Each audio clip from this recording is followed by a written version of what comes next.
So we're about to do a video here. We're setting up for the video. We got my people out here right now. We got the squad out here. That's my man Maverick. Actually, funny story about my man Maverick. This dude's actually from my hometown. We actually went to kindergarten together. So me and that dude right there go way back. Yeah. So he just moved down here to where I live now, which is cool. So he's recording, I'm recording. It's gonna be dope.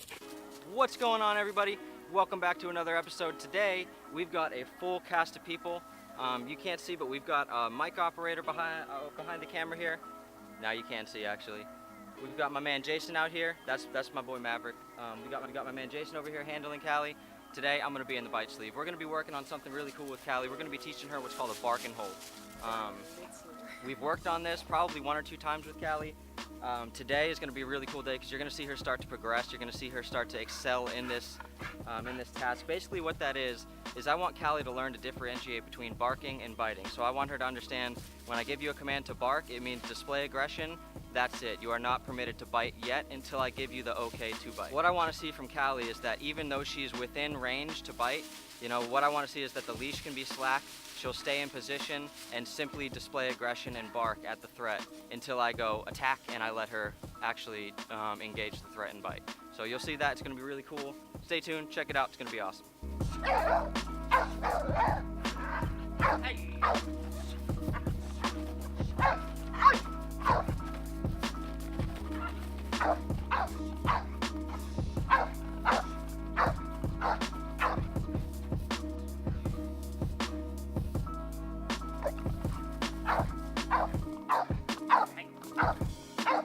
So the very first thing I like to do at the start of any training session is light the dog up with zero equipment. So I like to see that the dog will show aggression with focus onto the man rather than focus onto the equipment.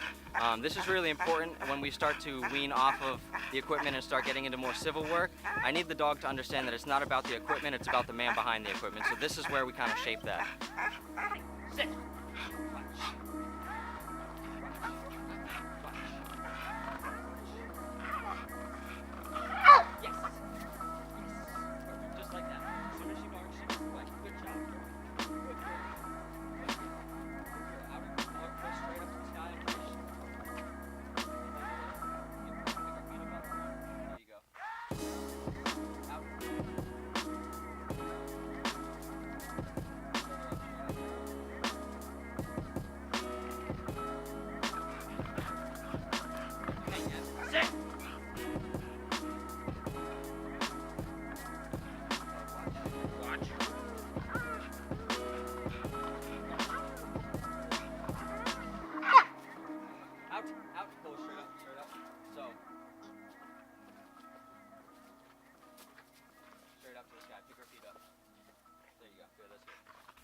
So what you see me doing here is being patient and waiting for Cali to give me that bark so that I can give her the bite. The only way for her to get the bite right now is for her to give me a bark. You see this last clip, she barked, and then as soon as she barked, she was on her way to the bite. I want her to learn that you have to still wait for me to give you the okay to bite. I'm going to pull her off the bite, I'm going to do that one more time, and I'm going to make her give me a bark and then wait for the command to come into the bite.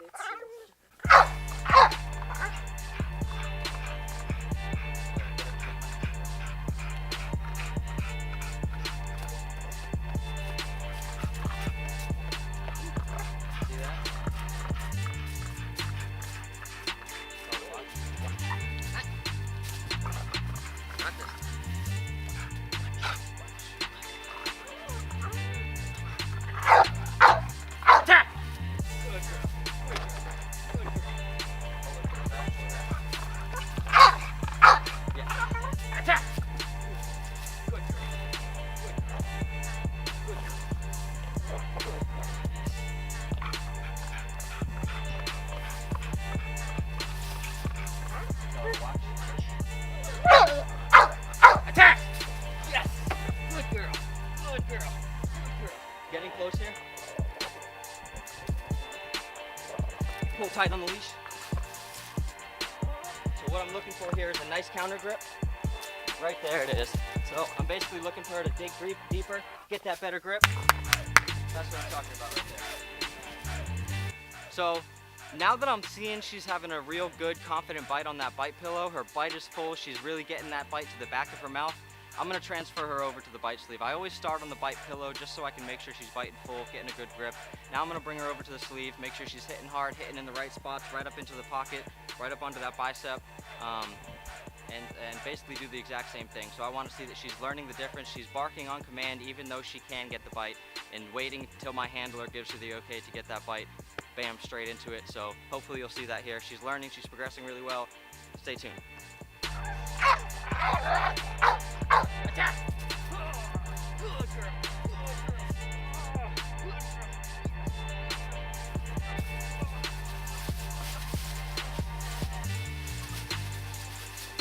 Lift her up off the bike.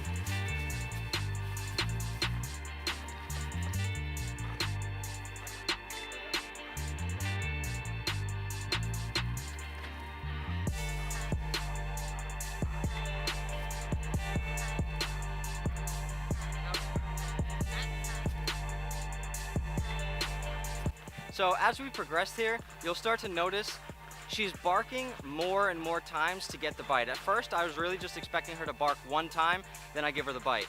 As we go on, I want to increase what I expect. So then it was 2, then it was 3. Last time here it was 4 barks. I want her to learn that she has to bark until I say, okay, you can have the bite.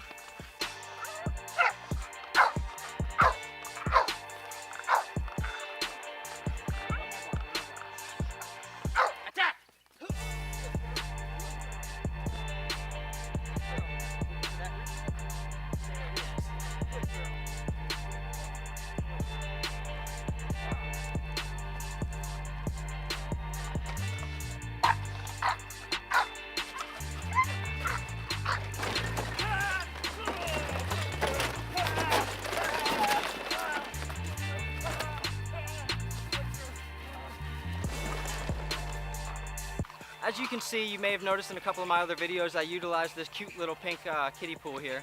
I fill it up with a lot of bottles and things that's going to clank around and make a lot of noise, just so I can, I want the dog to be stressed environmentally, and I want them to learn to hang on to that bite no matter what's going on underneath them. So it's a whole lot of chaos, stuff clanking around underneath their feet. Underneath their feet, they can't really get a good footing and things like that. Focus on the bite, stay on the bite. That's exactly what you see from her. The intensity is freaking amazing. I love it. So that's what that's for. Hey!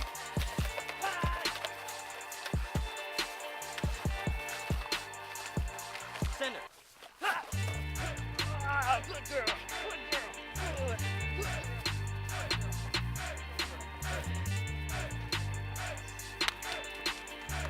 So you see, as Cali came into the bite that time, I went and threw the bottle of the rocks at her. I want her ultimately to run past that distraction and straight into the bite. What you saw that time was she kind of glanced at it, took her focus off of me, which is fine because ultimately she came right back into the bite. This time I want to see if she'll just run straight past it and go come into the bite this time first thing first. Representing the dog training. Alright, we got Cali, we got the pad, we got a little pool over there full of, knickknacks. It's like 31st Street on Thanksgiving. Song. Alright.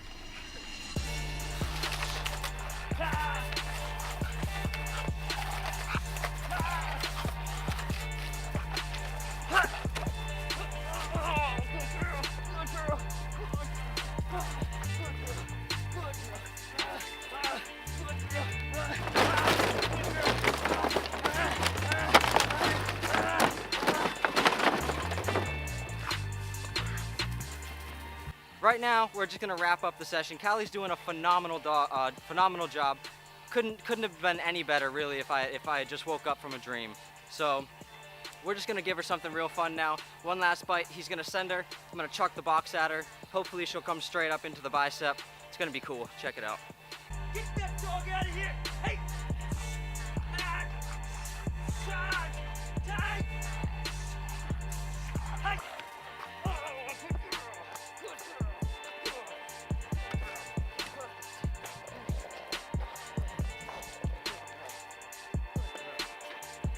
So that was a really fun training exercise with Cali. I appreciate all the help for everybody who came out and helped with this video. Cali's progressing really, really quickly with this type of work. I mean, every time I work with her, she learns a little bit more and a little bit more. 2-3 months from now down the road, you're gonna see this dog doing incredible things. I appreciate the support that I got from everybody. Follow, like, subscribe, Instagram, YouTube, Facebook, all that kind of stuff. All the fan love. I appreciate it like you don't even know. So follow along, Culprit Canines, taking over. Woo! I had the ladder over here. I was about to get that ladder and prop the ladder up onto the roof and get up on the roof with the bite sleeve and have the dogs run up, come up the roof and onto the bite. But I had Lex out here, but for some reason Lex was having stomach problems that day. And so I didn't bring Lex out because he didn't want to jump, he didn't want to do anything. I had the tennis ball out here, I was throwing it, he didn't really want to do nothing. So we're going to do it. I think if anybody's going to do it, I think Cali's probably going to do it. I can see Cali going up on the roof. You think so? Yeah, no doubt. Dude, I was gonna say, even if you could support yourself on the top of that fence right there and get her to run up the fence and then bite you on the bite sleeve. True. Well, yeah, I can definitely use the fence. I can have him hopefully come up over the fence. That's something I gotta get him working on. But I know Lex used to jump out of the fence, but I had Lex in the kennel the other day, and still, it was actually the day I had him out here when he was having stomach problems and he was acting like he didn't want to jump over the fence. So I don't know if he was just out of the weather that day, but Lex is my superstar. So Lex should be doing these things. Lex, if you're on Facebook right now, Lex, and you're watching this video, I need you to step your game up, bro. I got other applicants that are dying for a position here. Step it up, bro. My dog actually has a Facebook. So. Yeah.